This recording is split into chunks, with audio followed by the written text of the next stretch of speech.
तो हेलो प्यारे बच्चों, कैसे हैं आप सब लोग बढ़िया होंगे और सब सेफ होंगे।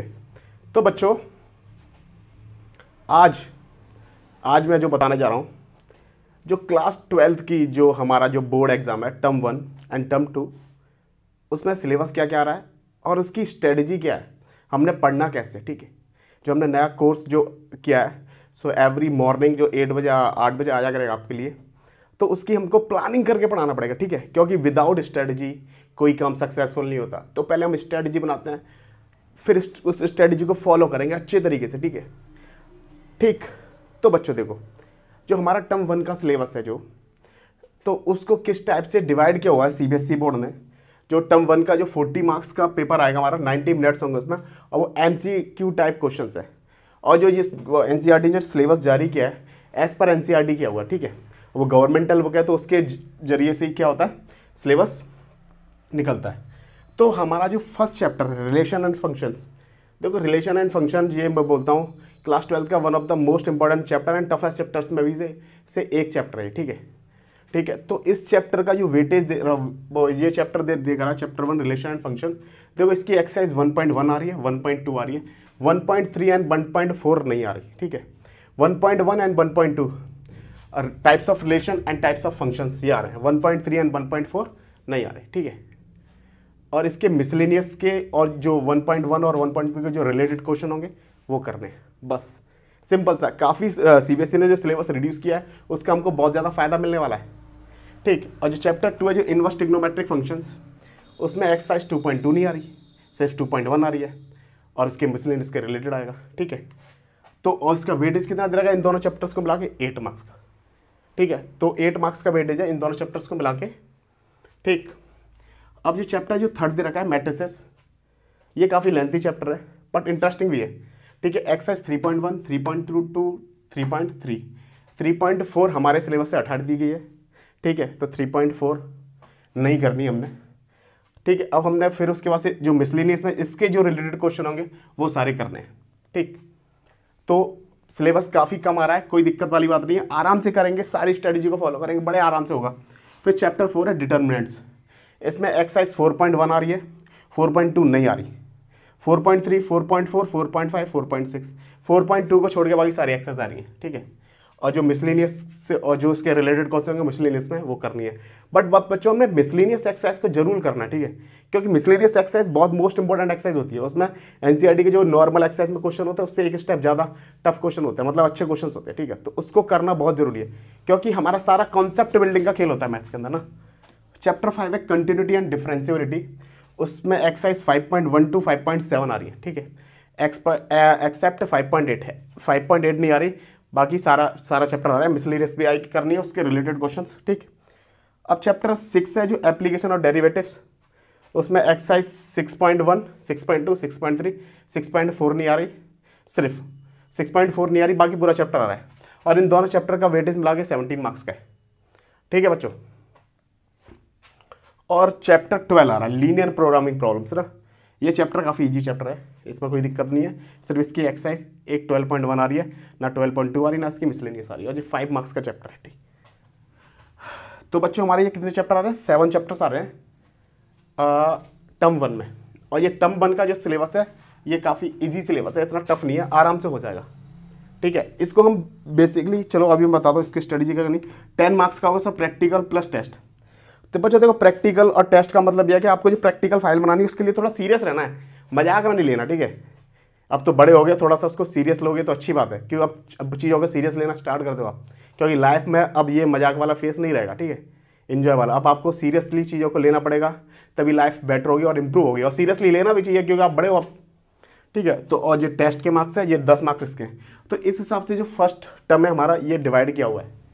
ठीक है, ये फर्स्ट टर्म है जो डिवाइड किया हुआ है। ठीक है, इतने चैप्टर आ रहे हैं, तो इसकी हमने एक एक वीडियो डालनी है, मैंने पहले बता रहा था, इसकी एक एक वीडियो को अपलोड करूंगा अपने चैनल पर मैं। फर्स्ट एक्सरसाइज चैप्टर 1 से लेके चैप्टर 12 तक, मतलब एक्सरसाइज टर्म 1 और टर्म 2 दोनों को करना है हमने। ठीक है, हम पर बेसिकली इसमें क्या पढ़ना है हमको, NCERT। ठीक है, और NCERT एग्जाम्पलर के MCQ करना है हमने हर, और ये कॉम्पिटिटिव लेवल के MCQ नहीं करने, क्योंकि ND में आते हैं, JEE मेन एडवांस के MCQ करने का कोई फ़ायदा नहीं है, क्योंकि ये हमारा बोर्ड लेवल का एग्जाम है। ठीक है, तो ज़्यादा हड़बड़ी नहीं करनी, ठीक है। तो बच्चों टर्म 1 का सिलेबस यह है, और हम टर्म 2 का सिलेबस देखते हैं। टर्म 2 का सिलेबस क्या है? तो बच्चों ये टर्म 2 का सिलेबस हम डिस्कस करते हैं। देखो टर्म 2 में क्या आना, पेपर सब्जेक्टिव होगा और इसका जो अप्रोक्स टाइम होगा, सब्जेक्टिव का टाइम अप्रोक्स बताना 2 घंटे 40 मिनट के समथिंग होगा या 2.5 घंटे तक का होगा, ठीक है। अब पर इसका सिलेबस क्या रहा है एज पर एनसीईआरटी, ठीक है। चैप्टर जो 7 है उसमें इंटीग्रल, बच्चों ये इंटीग्रेशन चैप्टर है, ये काफ़ी लेंथी चैप्टर है, ठीक है। तो इसमें क्या आ रहा है, एक्सरसाइज 7.1 से लेकर 7.11 तक आ रही है, एक्सेप्ट 7.8 और सप्लीमेंट्री एक्सरसाइज नहीं आ रही, ठीक है। जिसमें एक्सरसाइज 7.1 से लेकर 7.11 के बीच में जो भी एक्सरसाइज आ रहे हैं उसकी मिसलेनियस एक्सरसाइज भी करनी पड़ेंगी हमने, ठीक है। तो ये सारा सिलेबस आ रहा है इंटीग्रेशन का। और चैप्टर 8 का एप्लीकेशन ऑफ इंटीग्रल्स, इसमें क्या एक्सरसाइज 8.1 आ रही है, 8.2 नहीं आ रही, और मिसलेनियस एक्सरसाइज आई है, ठीक है। और जो चैप्टर 9 है जो डिफरेंशियल इक्वेशन, उसमें क्या आ रहा है एक्सरसाइज 9.1, 9.2, 9.3, 9.4, और जो 9.5 में जो पोर्शन आ रहा है ये वाला पोर्शन आ रहा है, ये वाला पोर्शन नहीं आ रहा, ठीक है। और 9.6 में ये वाला पोर्शन आ रहा है, ठीक। तो ये चैप्टर 7, चैप्टर 8, चैप्टर 9, इन तीनों का वेटेज मिला के 80 मार्क्स का, तो काफ़ी वेटेज है इन चैप्टर्स का, ठीक है। तो बच्चों चैप्टर नंबर 10 वेक्टर अलजेब्रा, ये पूरा कंप्लीट चैप्टर आ रहा है, सिर्फ इसमें जो सप्लीमेंट्री एक्सरसाइज है वो नहीं आ रही, ठीक है। और ये 11 चैप्टर है 3 डायमेंशनल ज्योमेट्री ना, इसमें क्या एक्सरसाइज 11.1, 11.2, 11.3 आ रही है, पर इसमें 11.3 में जो एंगल वाले क्वेश्चन है वो नहीं आ रहे बस ना, ठीक है। और मिसलेनियस में जो रिलेटेड क्वेश्चन होंगे वो तो करनी है। तो इन दोनों चैप्टर का वेटेज मिलाकर है 40 मार्क्स का, ठीक है।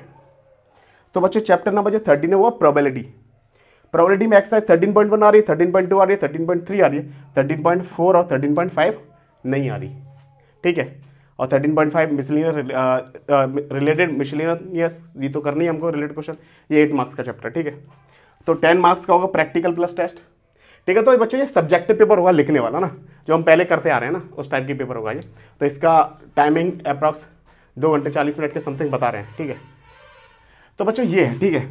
तो अब हमारे को ये तो सिलेबस आ रहा है, ठीक है, ये तो हमको पता है इतना सिलेबस आ रहा है, ठीक, ये सिलेबस आ रहा है।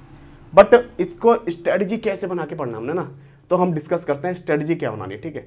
तो बच्चों ठीक है, स्ट्रेटजी क्या है हमारी, तो इसको नोट करो। तो बच्चों देखो जो हमारी स्ट्रेटजी क्या है, देखो हमने स्ट्रेटजी क्या बना रखी है कि हमने जो फोकस करना और वो कॉन्सेप्ट पे करना, ठीक है। कॉन्सेप्ट पे करना, ये नहीं कि हम एमसीक्यू टाइप के डिफरेंट क्वेश्चंस करते आ रहे हैं, कॉम्पिटिटिव लेवल का क्वेश्चन करते आ रहे हैं। पहले हमने एकदम कंसेप्ट को बिल्ड करना है, उसके बाद से हमने क्वेश्चंस लगाने हैं। और एमसीक्यू टाइप के क्वेश्चन, मेंस और एडवांस के क्वेश्चंस नहीं लगाने हमने, सिर्फ बोर्ड लेवल के क्वेश्चन लगाने हैं। देखो हमने क्या बोला, practice MCQ from authentical board level only, ठीक है। सिर्फ बोर्ड लेवल के हमने क्वेश्चंस लगाने हैं, ठीक है।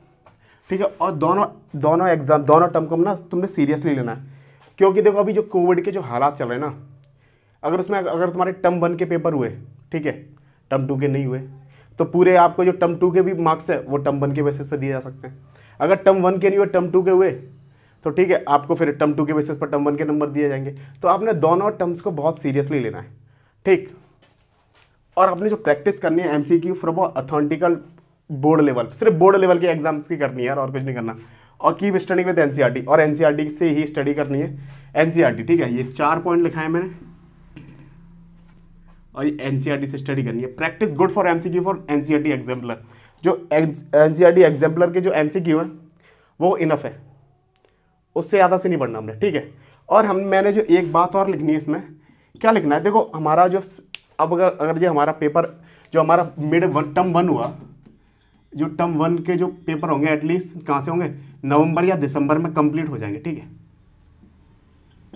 उसके बाद से जो टर्म 2 का सिलेबस होगा वो कब से, टर्म 2 का पेपर कब से होंगे, एक्सेप्ट मार्च या अप्रैल में हो जाएंगे, ठीक है, मार्च या अप्रैल में हो जाएंगे। इसका मतलब क्या है, अगर ये दिसंबर में हुए तो आपको 2 या 3 महीने मिल रहे हैं, बस क्या मिल रहा है, 2 या 3 महीने, 2 महीने मिल रहे हैं मुश्किल से ना।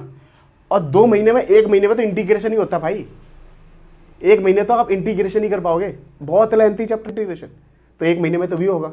तो और चैप्टर को कैसे करेंगे, तो आप इतना कोशिश करो कम से कम 4 से 5 चैप्टर, कम से कम 5 चैप्टर ना, 5 चैप्टर टर्म 1 में ही खत्म कर लेना है, टर्म 1 में ही क्या करना है, फिनिश कर देने, ठीक है। हम करेंगे, मैं रेगुलर बेसिस पे पढ़ाता रहूँगा आपको, मैं जहाँ तक होगा टर्म 1 में ही मैं आपको ज़्यादातर पूरा सिलेबस कंप्लीट कराने की कोशिश करूँगा, ठीक है। क्योंकि अभी काफ़ी टाइम हमारे पास, जुलाई खत्म हुआ, अगस्त चल रहा है, अगस्त सितंबर अक्टूबर नवंबर में तो पेपर होंगे आपके। पहले तो 3 महीने में ये सिलेबस खत्म कराना, और यहाँ तक है फिर टर्म 2 का भी हम सिलेबस स्टार्ट कर देंगे, ठीक है। ठीक, तो बच्चों ये गलती नहीं करनी है आपने कि बच्चे टर्म 1 को लेके पहले टर्म 1 का पढ़ेंगे, टर्म 2 में बहुत ज़्यादा हो जाएगा तो उनका बेड़ा गर्क हो जाना है, लुढ़क जाएंगे बच्चे, ठीक है। और आपने बस एमसीक्यू का मतलब ये नहीं है कि आप कोई भी एमसीक्यू लगाओ, मेरी बस एक ही रिक्वेस्ट है कि एमसीक्यू ना सिर्फ आपने बोर्ड लेवल के एग्जाम के लगाने हैं। एनसीईआरटी और एनसीईआरटी एग्जाम्पलर के एमसीक्यू इनफ हैं। बच्चे हड़बड़ा जाते हैं, ये आईआईटी लेवल के एमसीक्यू लगा रहे हैं, ये लगा रहे हैं, वो लगा रहे हैं। भाई जो लगा रहा है उसको लगाने दो, ये वीडियो आपके लिए बहुत इंपॉर्टेंट साबित हो सकती है, ठीक है। तो बच्चों यही हमारी स्ट्रेटजी है, कॉन्सेप्ट पर फोकस करना है, एनसीईआरटी को फॉलो करेंगे फुली, ठीक है। और दोनों टर्म को सीरियसली लेना आपने, और टर्म 1 का भी सिलेबस हम ऑलमोस्ट फर्स्ट टर्म में ही, टर्म 2 का सिलेबस भी फर्स्ट टर्म में ही हम करने की कोशिश करेंगे, ठीक। तो बच्चों यही मेरी स्ट्रेटजी थी, ठीक है। तो बच्चों और मन लगा के पढ़ो, खूब मेहनत करो, ये क्योंकि यार पढ़ाई से बढ़ के इंपॉर्टेंट लाइफ में कुछ नहीं है। अगर एक बार आपने ढंग से स्टडी कर लिया और एक बार आप सेट हो गए ना, तो दुनिया सैल्यूट करती है फिर, ठीक है। Study is the best way to, कुछ भी हैंडल कर सकते हो तुम स्टडी के बेसिस पे, ठीक है। तो बच्चों ठीक है, ये हमारी स्ट्रेटजी है, हम इसको फॉलो करेंगे। और मैंने जैसे बोला कि मेरे वीडियोस आपके पास आती रहेंगी, ठीक है। तो जितने ही बच्चों को आप ये शेयर करो और जितने ही बच्चे हो सकें जुड़ो, ठीक है। तो बच्चों अब ठीक है, तो यही मेरा वो था, और all the best and good luck and good night, सब बगैर and good day and have a nice day. Thank you so much.